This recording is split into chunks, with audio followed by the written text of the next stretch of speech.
This is possibly my simplest pasta dish ever that you can make in about 35 minutes or less, and we call it one-pot pasta. I almost said postabilities or something. Postability. Postability, Oh, yeah. You're getting clever. Yeah, I didn't mean to. It just kind of, anyway. You're starting off with one small onion. Right. Small is relative, so. Yeah, I mean, it's more like a medium onion. And for that, you know, cut off the ends, just like you always do. You probably want to stand up to do this yourself in your own kitchen. But, you know, our kitchen is tiny, and we use it as a studio. So it's just easier this way. Peel off that outside. Nobody wants to eat that. But you can save all that for kitchen scrap veggie broth. That's right. We have a video on it. Okay. We're just going to chop some onions.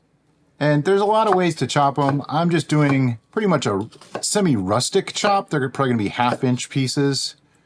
Something like that. So the pieces aren't too big. They're not too small. But you can make them pretty much any size you want. I've done it with larger pieces, smaller pieces. Too fine and they fall apart in it and you never know they're there. Too big and you're biting into a big honking chunk of onion. And not everybody likes to do that.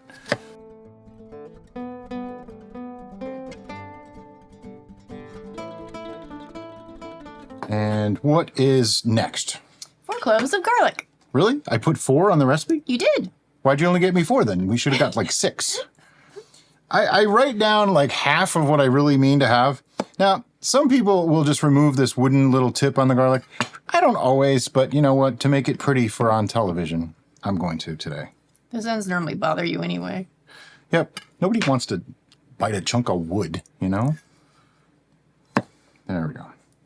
Now, garlic is another one. You can do whatever you want with the garlic. You can slice it. You can dice it. You can Press it. You can smash it.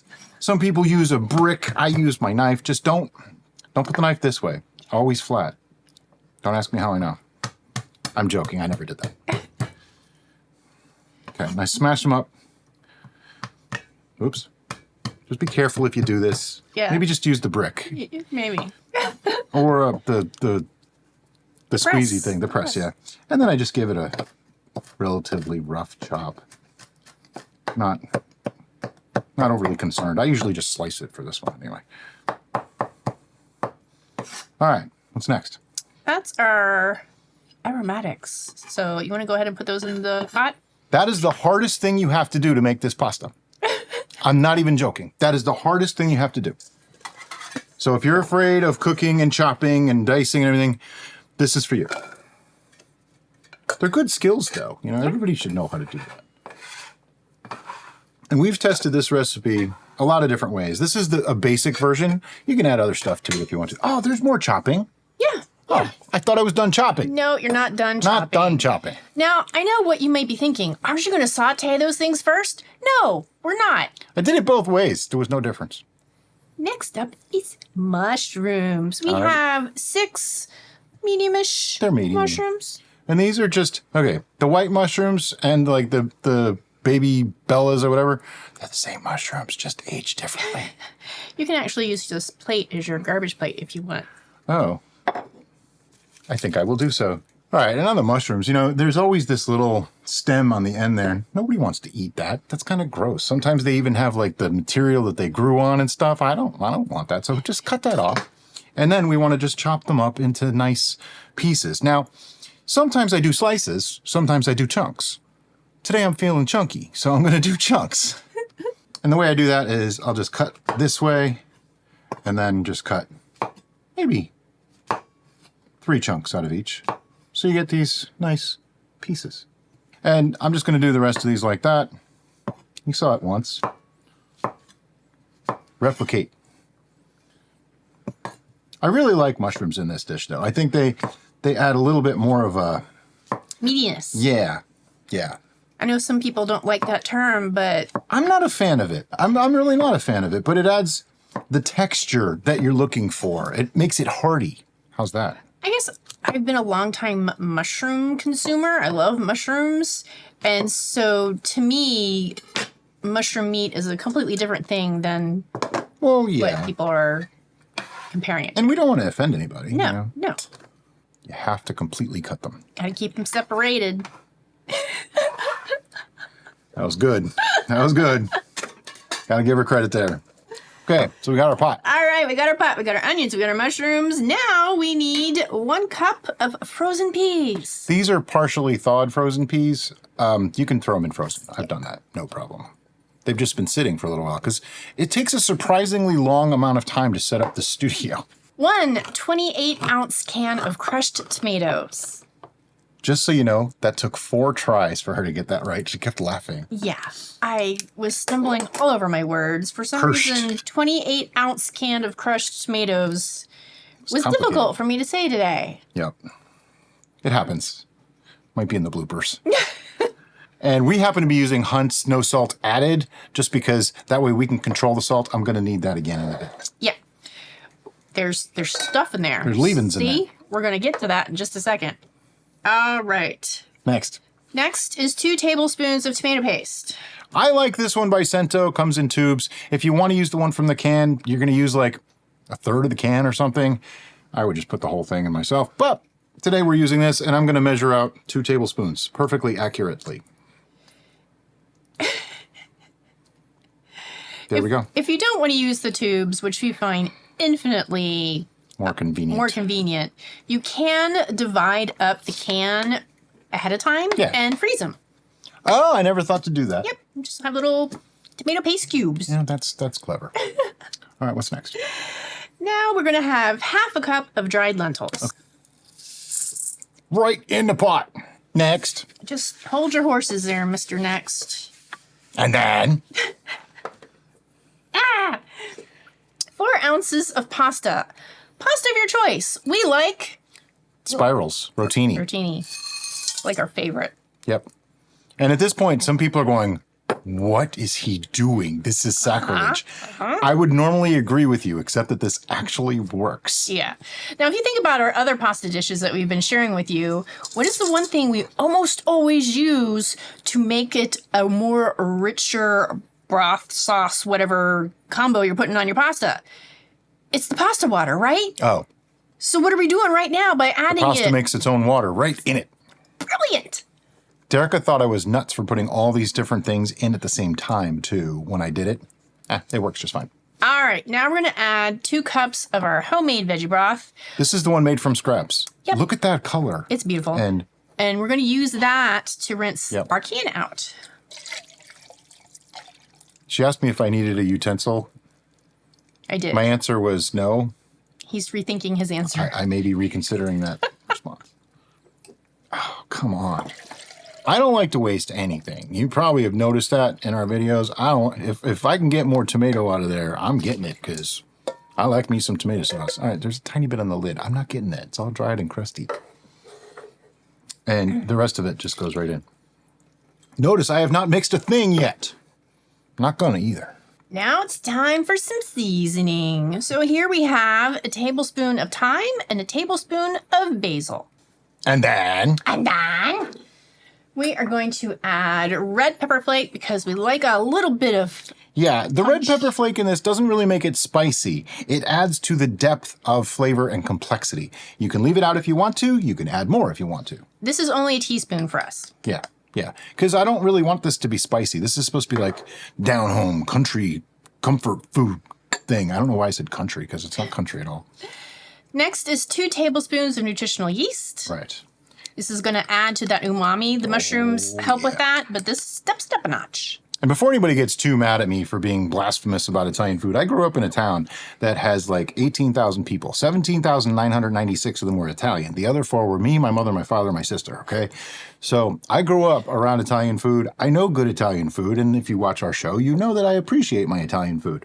This is not the way I would make this every day. And if I wanted to make something special, this is probably not the dish I would make. But if I only had 45 minutes until I wanted to eat and I wanted pasta, this is what I'm making because it's super easy. Anyway. We also know many of you have requested quick and easy, brainless recipes that are still really rich and nutritious. Yes. And not bland, right? Some substitutions that I'd like to mention before we go too much further. How much of this? A half teaspoon, roughly. And how much of this? A half teaspoon. Of fresh cracked black pepper. In the bloopers, I said it very differently. It's been one of those days. A substitution I wanted to mention now. We are using lentils for this, but I have actually made this using textured vegetable protein, or TVP, in place of the lentils. It works really, really nice. Some people don't like to use that, so we used lentils for this one, but either one works just fine. All right, now we're going to add some craziness. Our first craziness is a teaspoon of balsamic glaze. And you might be thinking, like I used to think, what? I saw Alton Brown put balsamic vinegar into tomato sauce and almost stopped watching him, okay? And now look at us. I was that offended. Look at us. But you know what it does? It adds to that meatiness that the lentils don't necessarily give. And I should not have used this spoon. Well, it's okay, because the next ingredient is going to be using that spoon too, and that's why I've stacked them this way. But it doesn't rinse out because it's so glazy and thick. See? Well, it's a liquid, so it's going to help a little bit. Agitation. Not mine. Agitation of the liquid. Okay. What's next? 1 teaspoon soy sauce. Okay, Or now- tamari. Now, the soy sauce, if you don't want to use soy sauce, you can totally just use salt. And I would use about, half a teaspoon of salt, maybe 3/4 of a teaspoon of salt. I just used a little bit more than a teaspoon of soy sauce. But my story is that there was still balsamic glaze stuck in that spoon, so I really did get a full teaspoon. It's my story, and I'm sticking to it. But it's another one that it adds more umami as well as a little bit of a salty flavor to it. But you can totally just use salt if you prefer. And now I have to mix it. Yeah. But I don't need this anymore, do I? No. And you actually can relocate if you wish. Oh, yeah, because that's it. See you at the stove. Okay, so we're over at the stove, and I have a spoon. I'm just going to give this a quick mix before I turn the heat on, just because it's making me a little uncomfortable seeing all that dry stuff and not having it mixed through. I mean, it actually looks pretty good already, doesn't it? A little soupy maybe, but it actually looks pretty good. So now I'm just going to turn this up to like 4 on my stove. That's practically medium, just a little bit low on the side of medium. And essentially, let this come up to temperature. When it starts to bubble a little bit, I'll turn it down to like 3 or 2, maintain it, give it a stir every 5 or 10 minutes for 30 minutes, and then we'll be back to show you what it looks like. All right, so about 15 minutes or so has passed, and as you can see, everything is cooking down. We still have nice bright colors, which is always something I look for, and the pasta is soft. It's probably done, but those lentils need a little bit more time to cook. If you like your pasta al dente, this may not be the dish for you. I'll just be honest. But it doesn't come out mushy. It's just not going to have that little bite in the middle of it. However, everything else just works together so beautifully.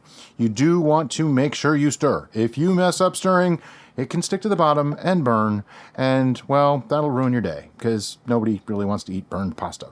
Okay, we're nearing the 30-minute mark, and that means it's time for a quick taste. And what I'm doing here is really just checking that the lentils are cooked and that our seasoning is good. I'm pretty sure that pasta is cooked, but I'll get a piece of pasta in there too, because, you know, why not, right?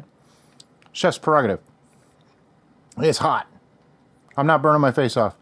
All right, everything is seasoned really, really nice. It's got a lovely creamy texture. The pasta's done. The lentils are done. We're ready to plate this and tell you how it tastes. All right, so this is the best part of every cooking show, except we want to do one more thing, because no pasta dish is complete without something, you know, white and granular to throw on top, right? Chicken cheese! Right, and this is our homemade plant-based shaky cheese. It's not really Parmesan at all, and it's getting low, so it means Time to make you need new to make more. We have a video on that, just coincidentally. It's super easy to make. Yeah, you need a blender. Okay, time for a taste. Now this is hot. You mix it in? I never mix it in. I like to have the stuff on top. All right. So I don't want to burn my face. It's not that hot, but it's Okay, hot. it's going to be hot enough. So blow on it. All right. It smells fantastic. Yeah, it really does.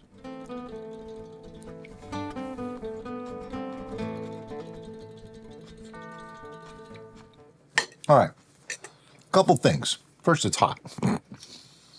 But what cooking the pasta in the tomato sauce with the veggie broth does is it brings out this creamy, velvety texture in the sauce that is very difficult to describe. Now, I also want to point I also want to point out that if you like your pastas generally dry, you might want to just add more pasta to this because there's a lot of sauce, but that's on purpose. It's much harder to burn when there's more liquid in that pot. If you start adding more pasta to this or more stuff in there, it's going to be easier to burn before things are cooked. So I kind of just play that a little. But I will say this. If you put this in the fridge and wait a day or two to eat it, it soaks up all that goodness and it's incredible. I had leftovers of this the other day for breakfast and it was amazing.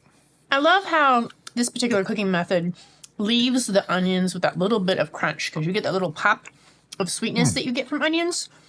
And the different flavors and the different textures all work so well. And you saw how simple this was to make, right?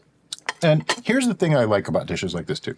If you use the ingredients that we used and you use the amounts that we used and you do it like I said to do, this is going to taste as close as possible to what we made. Yeah. Which is a really cool thing and something that I forget when we're making recipes is that you're probably doing it a little different than we did. If you cook this, like when we make a seitan, if you don't knead it exactly the way I do, if you don't do exactly what we do, it's going to be different. It might be better than what we made, but it's going to be different than what we made. And that makes it hard to really gauge.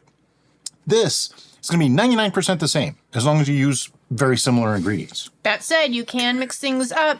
Just keep in mind the different moisture levels of your ingredients and the different textures because you really want to have a combination of those different textures, colors, and flavors to make something simple yet delightful. Now, let's talk storage options. You can cook this all the way through, eat it, and not store it at all, or you can put it in the fridge in an airtight container for, I would say, a week, maybe 10 days or so, no more than 2 weeks. You know, things get a little runny and whatever. The pasta will probably balloon up if you do that more than 5 or 6 days in. It was, when I had mine, it was ballooned up, but I actually kind of liked it that way, so it was cool. But you can also freeze this. It's going to freeze beautifully well. Put it in like portion-sized containers, freeze that, and you've got like, what, 10 to 15 minutes to defrost that? An interesting thing happens when you freeze something like this, though, is that you may find it thickens. Yeah. So you may want to add a little more broth to it as you're thawing it and reheating it. If you like pasta and you have no time to make it, make this. Super easy. And as always, guys, thank you so much for watching. We'll see you next time on The Bistro. Of fresh cracked black pepper